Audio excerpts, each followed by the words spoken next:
Welcome back to In Business. Being named Entrepreneur of the Year doesn't happen by accident. It takes hard work, dedication, and as always, comes with its sacrifices. Brian Bickford of Pendleton Translations was the recipient of this year's Mississauga Board of Trade 2008 award. Brian was very candid with us when we asked, how'd you get started? Brian Bickford has been training to be an interpreter since the day he was born. He just didn't know it. I was born in Ottawa and lived there till I was about 2. My father was a diplomat though, so we had to move every 3 years, and so I ended up moving to Brazil, Venezuela, Chile, Peru every 3 years or so, and we'd come back to Ottawa at the end of each posting. On and off, I lived about 8 years in Ottawa and 12 years in South America.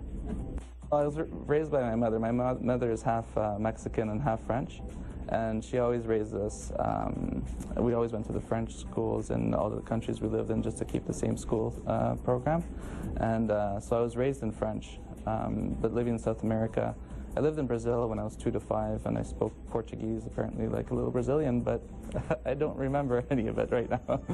So I forgot it quite quickly after we moved because I never used it again. But I kept on using Spanish throughout the years, so I had Spanish since I was really young as well, and my father is born in England but moved to Canada when he was 5, so I always spoke English to him, so it's a bit of a mixed package there.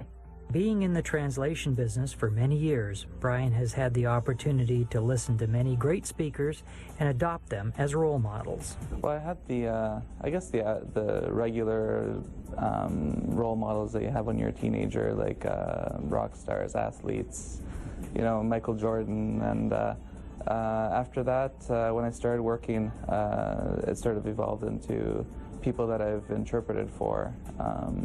At this point, I really liked Romeo Dallaire, what he had to say, and Stephen Lewis, David Suzuki. There's a lot of these guests at conferences that really blow you away sometimes. So those would be my current ones now. Translation and interpretation has been Brian's life's work.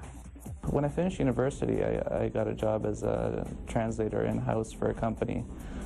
They did automotive and internet and software tools for the automotive industry. So we had to translate everything. Every little part of a car had to be translated. And just for the pricing, the compare, you know, when you go to a dealership and they tell you here's what you're going to buy, you can compare it to any car. So we have to have everything for every year, make, model that you could possibly imagine. And so I started doing that for about 1.5 years, and then my wife in the meantime was finishing up teachers college. And after 1 year there wasn't any work in London for teaching, and since I was a translator I figured I could get a job anywhere we went. So we asked, how'd you get started?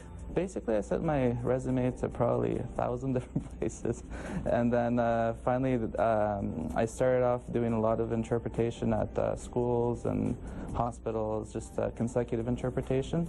So it would be like with a patient and a doctor, or a parent and a teacher, and we'd go back and forth. And after that, I had a company approach me and said, "Can you do this for 4 days?" And I said, "Yeah, sure." And little did I know that instead of going consecutively, it was for a huge conference for a pharmaceutical company. So I was sort of thrown into with the lions there, and I got there and I saw these 4 booths that are lined up, and one of them says French, Spanish, German, Italian, and I was like, oh, that's interesting, and I didn't quite put 2 and 2 together at that point yet. Then all the delegates come in. There's about 1,200 people that sit down, and this conference starts, and I'm in the booth, and about 2-3 minutes into it, I'm like, uh-oh, I have to repeat what they're saying as they're speaking. So I sort of got thrown in with the lions, literally, and started doing it, and I did a couple hours, and it seemed to work out fine. And after the 4 days, I'd sort of gotten a hold of it, and yeah, and it just took off from there. Brian gives his advice to other entrepreneurs in 2 languages, coming up right after the break.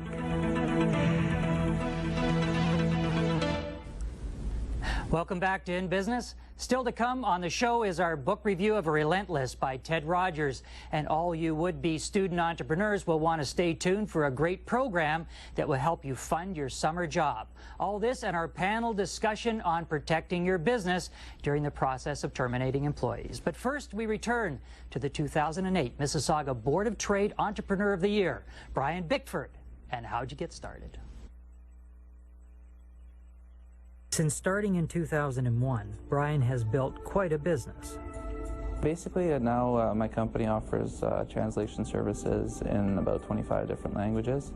We do a lot of German, Dutch, Asian languages. Basically, we translate manuals. We used to translate a lot of marriage certificates and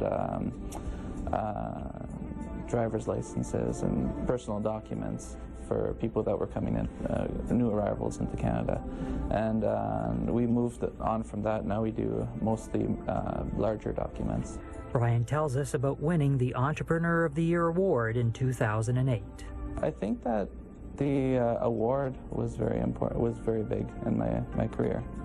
I've gone a long time doing this work without getting like a formal recognition, you know, and I thought that was really it was a great evening, that whole award ceremony, and I was very nervous giving the speech, but overall, I mean, it's just great to be recognized for work you do, even if it's just once. It's great, and I do get it a lot from my clients, but it's to actually get that concrete award, it was really something. It hasn't been smooth sailing for this entrepreneur. He has faced his challenges and low points. The other major challenge was when I first moved to Mississauga. My wife was a teacher, and just starting at the base salary, and I was struggling to find work. And within 6 months, we were out of money. So that was a big step into basically either sinking or swimming.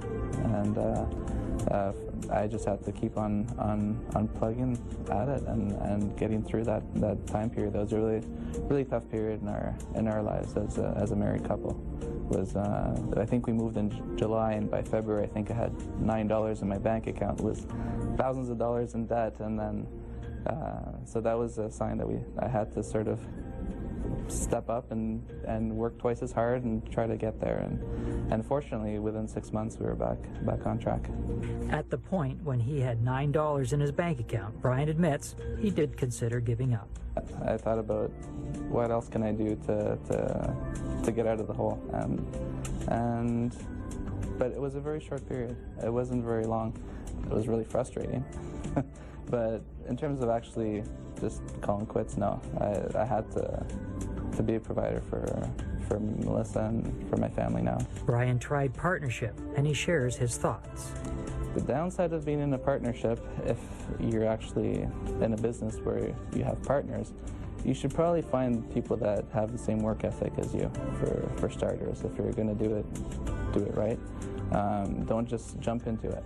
Because I think at that point, when we were running out of money and everything, I think I just jumped the gun, and I put too much trust in the people that I wanted to form that partnership with.